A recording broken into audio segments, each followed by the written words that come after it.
이번 명절에 저희는 가족들이 없으니까 원래 가족은 없고 하지만 자연스럽게 연결된 많은 분들이랑 이렇게 특별한 시간을 보내게 되었습니다. 또 엊그제는 탈북 청년 하나 남자아이도 있었는데 그 친구도 전에 한번 왔던 친구였어요. 저한테 고민을 이야기하더라고요. 정말 열심히 살거든요. 복된 삶을 살고 싶어 해요. 잘 바르게 살고 싶고. 근데 어떻게 사는 것이 옳은지 잘 모르겠다고 하였습니다. 돈이 모두가 아니라는 것 알지만 사실은 돈 벌이가 없이는 살 수 없기 때문에 정말 열심히 해서 돈도 많이 이제 모으고 또 북에 있는 동생을 또 돕는 일도 하고 있고 그러면서도 마음에 참 기쁨이나 평화가 있는 건 아니라고 그렇게 얘기하더라고요. 의미 있는 삶을 살고 싶은데 그렇게 사는 것이 어떤 것인지 잘 모르겠다고 했습니다. 힘겹게 열심히 노력하면서 살아가고 있지만 마음은 편하지만은 않다고 했습니다. 한국 사회에서 그렇게 충분히 존중받고 있다는 생각도 들지 않고 어쩌면 본인이 탈북자라는 신분 또 저희가 길벗어서 만나게 된 아프리카 자매들도 그렇지만 자신들의 출신, 피부 색깔로 인해서 어쩔 수 없이 겪어야만 하는 그런 어려움들을 마음에 지니고 사는 것 같습니다. 그것이 삶의 부담이 되고 또 어떻게 살아가야 할지 막막하기도 한 것이겠죠. 아마 정도의 차이는 있겠지만 모든 사람들에게는 어느 정도 그런 우울한 마음과 또 삶의 부담들을 지니고 있을 것입니다. 어떤 사람들은 참 돈도 많고 배경이 든든하고 안전장치가 다 가지고 있으면 그럼 되는 걸까? 그것이 아니라는 것도 우린 잘 알고 있습니다. 하나님의 생각은 무엇일까요? 하나님은 우리가 어떤 인생을 살기를 바라실까요? 이사야 55장 말씀을 계속 여기 방문 때마다 이어서 하고 있었는데 오늘 이제 마지막 말씀입니다. 하나님께서는 이사야 55장을 통해서 우리를 하나님께로 초대하시고 우리의 생각이 아닌 하나님의 생각, 우리의 길이 아닌 하나님의 길로 우리를 부르십니다. 그리고 그 차이가 얼마나 큰지 천지 차이라고까지 말씀하셨고 너희가 가지고 있는 생각, 너희가 선택한 그 길 버리고 내 생각을 품고 한번 걸어가 보라고 그렇게 부르신 것입니다. 사실 하나님은 우리에게 가장 중요한 것, 우리가 가장 필요로 하는 것을 우리에게 주시려는 분이십니다. 내 생각은 너희 생각과 정말 다르다.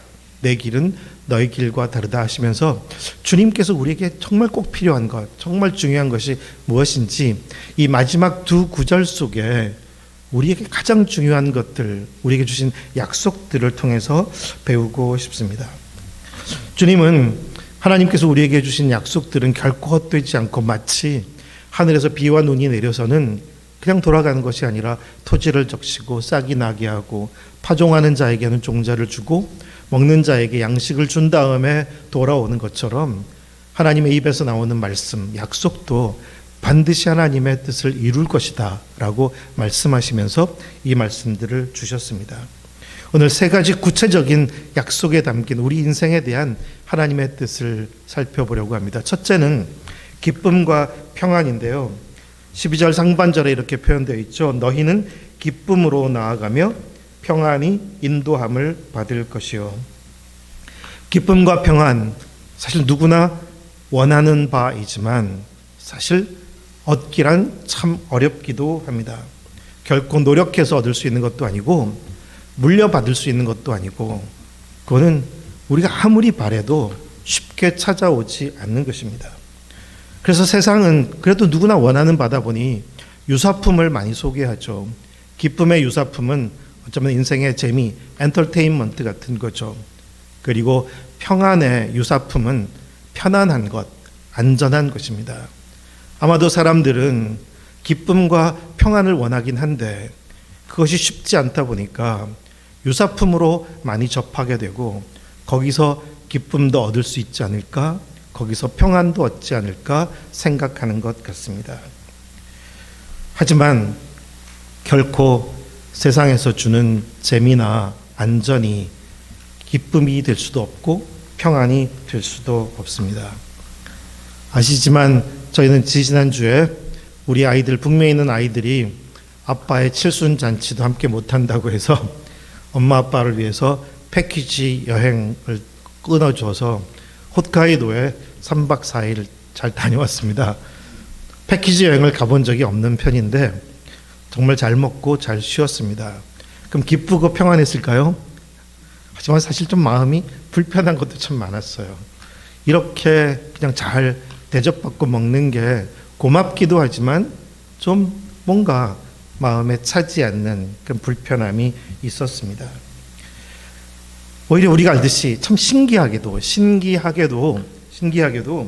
재미없어 보이는 삶에 기쁨이 있고 안전해 보이지 않는 삶에 평안이 있다. 참 신기한 건데요. 정말 재미없어 보이는 삶에 기쁨이 있고 전혀 안전해 보이지 않는 삶에 평안이 있다는 것. 예수님을 생각해 봐도 그렇잖아요. 예수님은 재미없는 삶을 사셨고 그리고 전혀 안전하지 않은 삶을 선택해 걸으셨습니다. 하지만 예수님께 얼마나 기쁨이 가득했는지 또 그 마음에 평화가 얼마나 가득했는지 우리는 알고 있죠. 예수님만 그러신 것도 아니었죠. 예수님의 제자들도 사도행전에서 읽어보면 심지어 공회에서 매맞고 나오면서도 기뻐하면서 공회 앞을 떠났다고, 두들겨 맞고도 기뻐하고, 그리고 스데반은 돌에 맞아 죽으면서도 그 얼굴이 한없이 평화로웠습니다. 기쁨과 평화는 결코 재미나 안전과는 아무 상관이 없는 것이라는 것을 보게 됩니다. 아마 오늘도 세계 곳곳의 오지에서 가장 위험한 곳에서 특별한 마음으로 봉사활동을 하고 선교사로서 살아가는 사람들에게는 그렇게 세상 사람들은 갖고 있지 않은 남다른 기쁨과 평안이 있다는 것을 우리 알고 있습니다. 기쁨과 평안은 대접받는 데서 오는 것이 아니라 그리고 누리는 데서 오는 것이 아니라 오히려 나누는 데 있고 섬기는 데 있다는 것을 우리는 배워가게 됩니다. 기쁨과 평안, 주님께서 우리의 인생에 꼭 주고 싶어 하시는 선물입니다. 그것은 우리가 결코 물려받을 수도 물려줄 수 있는 것도 아니고 우리가 돈으로 살 수 있는 것도 아니라 값없이 주어지는 은혜인 거죠. 주님은 말씀하십니다. 너희가 내 생각을 마음에 두고 내 길을 걷게 되면 너희는 기쁨으로 나아가게 되며 평안히 인도함을 받을 것이라고.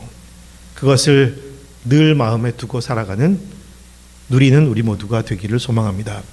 두 번째 약속은 형통인데요. 주님께서 주시려는 것. 형통. 다르게 말하면 형통이 뭘까요? 환영받는 삶이라고 표현하고 싶습니다. 12절 하반절에 보면 이렇게 표현되어 있죠.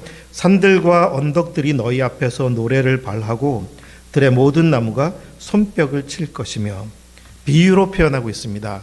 산, 언덕, 들의 나무들. 어쩌면 그것은 길이 놓여져 있지 않은 산과 들을 지나가는 것과도 같은 것인데 힘들죠.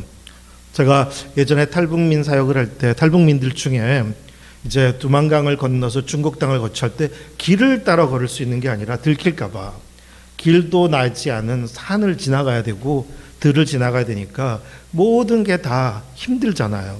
나를 환영해 주는 것은 아무도 없는 것 같은 거죠. 산과 언덕들도 나무들도 다 나를 가로막고 서 있는 것과 같습니다. 근데 주님은 이렇게 비유로 표현하고 있어요. 산과 언덕들이 너희 앞에서 노래를 부르고 들의 모든 나무가 손뼉을 칠 것이라고. 어떤 모습입니까? 오라고 아주 반겨주고 환영해주는 그런 그림이죠. 하지만 우리는 이 땅에서 길이 잘 놓여져 있지 않은 길을 걸어가는 것 같습니다. 아까 그 청년의 이야기도 했던 것처럼 나를 환영해 주지 않는 것 같고 참 버겁습니다. 길이 막히기도 하고 또 길을 찾기가 참 어렵습니다. 치열한 생존 경쟁의 사회에서 우리가 그런 마음을 느낄 때가 많이 있는 거죠. 나를 둘러싼 환경도 나를 반기지 않는 것 같고 내가 살아가야 될 미래의 시간들도 나를 반기지 않는 것 같습니다. 형통을 바라는데 형통하지 않습니다. 거절도 당하고 미움받을 때도 있고 길이 막히기도 합니다. 그런데 형통이란 무엇일까요? 형통이 무엇일까요? 형통은 어디서나 소중하게 여겨지게 되는 것 같습니다. 마치 기다렸던 사람이 온 것처럼 너무나 반갑게 맞이함을 받게 되는 것. 성경에서 저는 창세기의 요셉 이야기를 종종 하기도 했었지만 요셉을 보면 요셉의 스토리를 성경은 어떻게 표현하고 있냐면 그가 보디발의 집에서 종살이를 하고 있는데 요셉의 손으로 하는 모든 것을 형통하게 하셨다고 했어요. 그리고 그가 감옥에 갇혀서 이제 수감자로 있었는데도 그가 하는 것이 다 형통하게 하셨다고 했습니다. 우리가 거꾸로 생각해 보면 하나님께서 만약 요셉을 형통하게 하신다면 사실은 보디발의 집에 팔려가지 말아야 되는 것이고 그리고 감옥에 억울하게 갇히지 말아야 되는 것일 텐데 하지만 하나님은 요셉으로 하여금 그렇게 억울하게 남의 집에 종살이하게 하시고 억울하게 감옥에 갇히게 하시면서 그를 형통하게 하셨다고 했습니다. 근데 다른 관점에서 보디발의 입장에서 생각해 보니까 어느 날 우리 집에 새로 오게 된 종 요셉이 어디서 온 사람이길래 너무나 반가운 거예요. 이렇게 일 잘하는 사람이 있네. 이렇게 마음가짐도 바르고 너무나 좋은 것입니다. 그래서 요셉을 보디발이 얼마나 좋아했는지 우리는 알 수가 있습니다. 감옥에서도 그랬죠. 간수가 요셉을 너무나 반겨주었습니다. 요셉은 비록 인생에 원치 않는 거절과 미움 그리고 끔찍한 아픔도 겪었을지 모르겠지만 그가 인생에서 만나게 되는 사람들로부터 환영받게 되었습니다. 다들 마치 요셉을 복덩이가 굴러 들어온 것처럼 기뻐하게 된 것입니다. 요셉의 하는 일들이 형통하게 된 것이 바로 그런 것이죠. 우리가 인생에서도 보면 그런 사람들을 만날 때가 있죠. 정말 같이 있으니까 좋고 함께 일하면 힘이 나고 그 사람이 계속 같이 있었으면 좋겠다 하는 그런 사람이 형통한 것이겠죠. 하나님께서 주시는 복이 그렇습니다. 하나님께서 우리에게 주신 말씀을 우리 마음에 두고 그렇게 살아가다 보면 하나님께서 우리로 하여금 그렇게 어디서나 환영받게 하실 것이라고 그렇게 말씀하시는 것이죠. 아브라함이 헷족속 가운데 나그네로 거주하고 있었지만 나중에 헷족속 사람들이 아브라함을 너무 소중하게 여기고 있었던 것처럼 그것이 하나님께서 주신 축복입니다.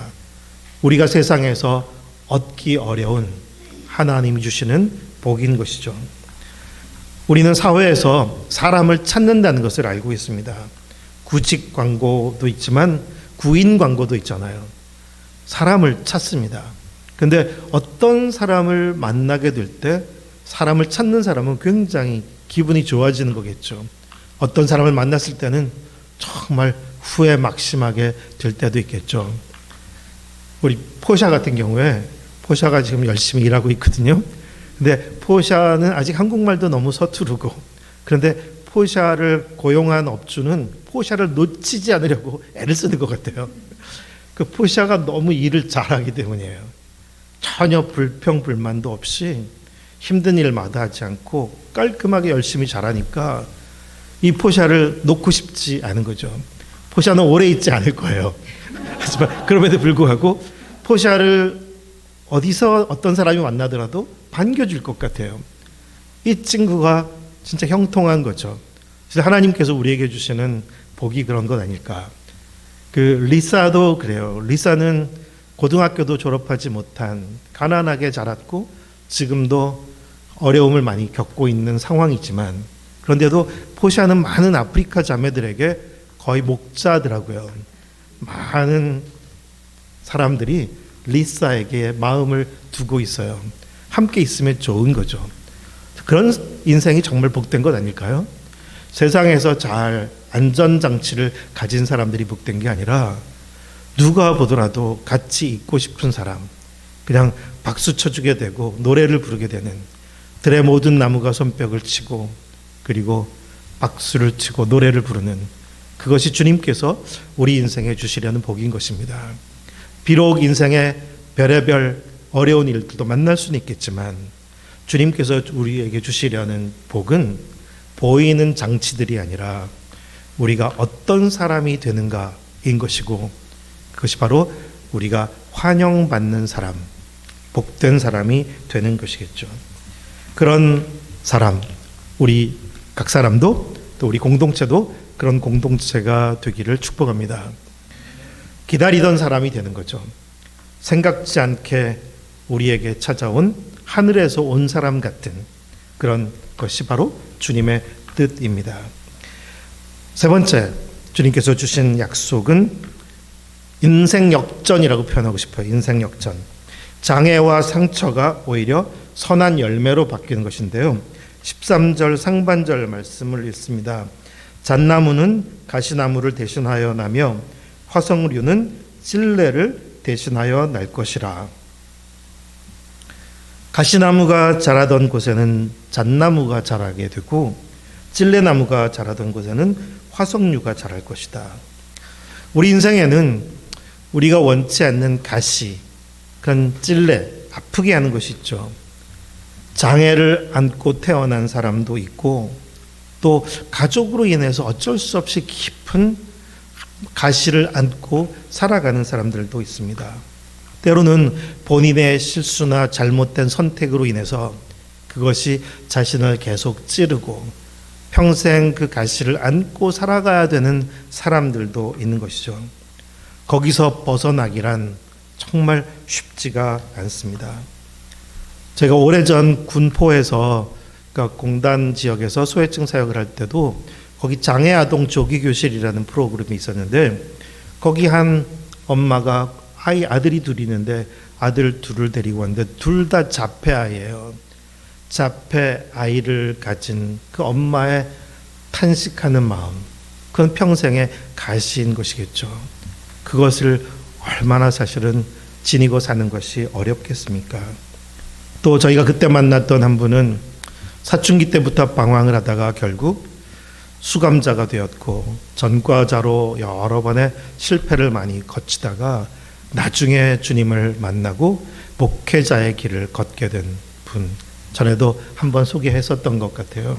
그러니까 그분 같은 경우에도 그분은 정말 이제는 주님을 향한 마음으로 다르게 살아가려고 몸부림치지만 하지만 교단에서는 또 그분을 전과자라는 이유로 안수를 제때 주지 않았었어요. 그만큼 우리의 인생에 있는 가시는 우리를 붙잡고 있는 것이고 우리의 발목을 붙들고 있을 때도 있습니다.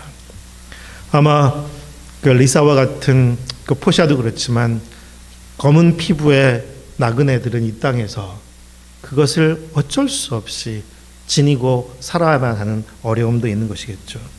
이런 모든 것들이 인생에 주어진 가시와 찔레 같은 것입니다. 아마 이런 질문이 생길 수도 있겠죠. 왜 주님 나에게 이런 일들을 주셨습니까?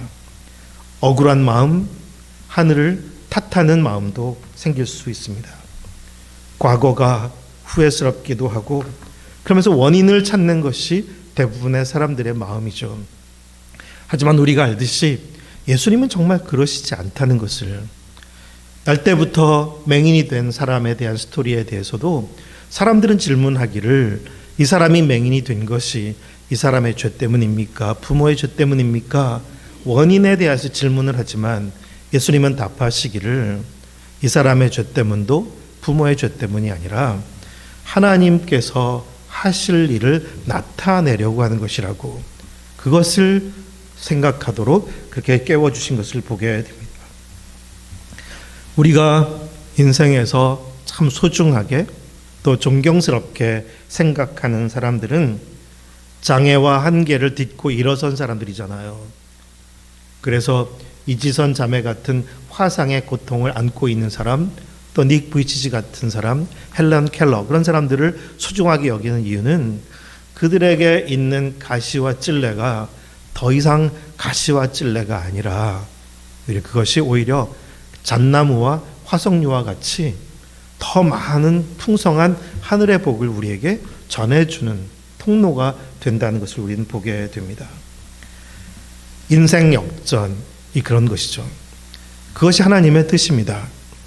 우리의 삶에 주어진 것들 중에는 우리가 지워버리고 싶고 없었더라면 좋았을 만한 것이 있을지 모르겠지만 주님의 뜻은 그것을 없애고 지우는 것이 아니라 그것이 오히려 변화되어서 역전되어서 오히려 그런 것이 없는 사람들을 부끄럽게 할 수 있는 하나님의 사건으로 바꾸시는 것입니다. 그것이 이사야서 55장에 하나님께서 택한 백성들에게 주시려는 약속인 것입니다. 마지막 13절 하반절에는 이렇게 표현되어 있죠. 이것이 여호와의 기념이 되며 영영한 표징이 되어 끊어지지 아니하리라.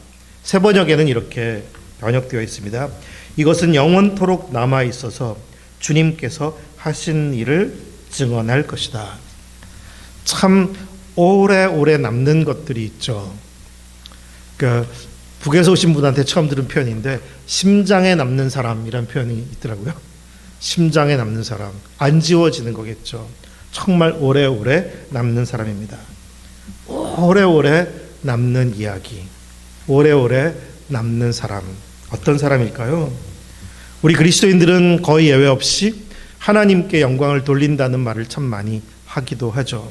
그렇지만 사실은 성공한 사람들을 통해서 하나님의 영광이 드러난다기보다는 우리의 삶에 참 많은 다양한 상황들이 주어져 있지만 그 모든 상황들 속에서 오히려 오늘의 말씀 속에 담겨져 있는 것처럼 신기할 정도로 세상이 갖고 있지 않은 기쁨과 평안을 지니고 있는 사람, 신기할 정도로 그 사람이 반갑고 함께 있으면 좋은 사람, 그리고 그 사람에게 주어져 있는 가시와 찔레가 전혀 가시와 찔레로 보이지 않고 오히려 선한 열매로 나타나게 된 사람, 그런 사람들이 정말 대단한 사람으로 우리에게 다가오게 되는 거죠. 주님께서 주시는 그런 증거들은 끊어지지 않을 것이고 계속 영원히 지속될 것이라고 말씀하시고 있습니다.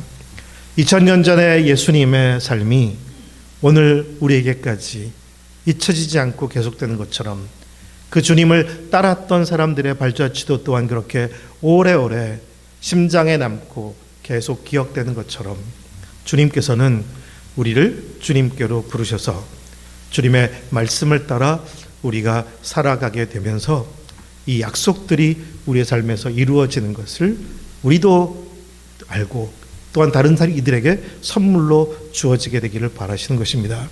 그 축복을 따라 살아가는 우리 모두가 되기를 축원합니다. 기도하겠습니다. 사랑의 하나님, 저희들을 주님께로 불러주셔서 감사합니다. 하나님께 귀를 기울이고 하나님의 말씀을 소중히 여기고 거기서 하나하나 배우며 우리의 삶을 주님 앞에 드릴 수 있게 해주심도 감사합니다.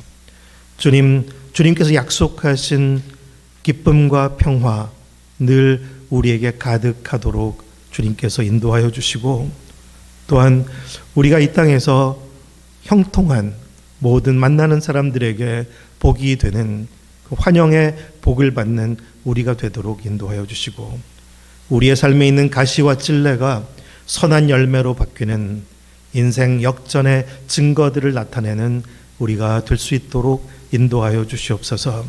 우리 보나콤 공동체도 하나님의 하나님 되심을 나타내는 증거가 되도록 주께서 빛을 비추시고 우리의 걸음을 인도하여 주시옵소서. 예수님의 이름으로 기도드립니다. 아멘.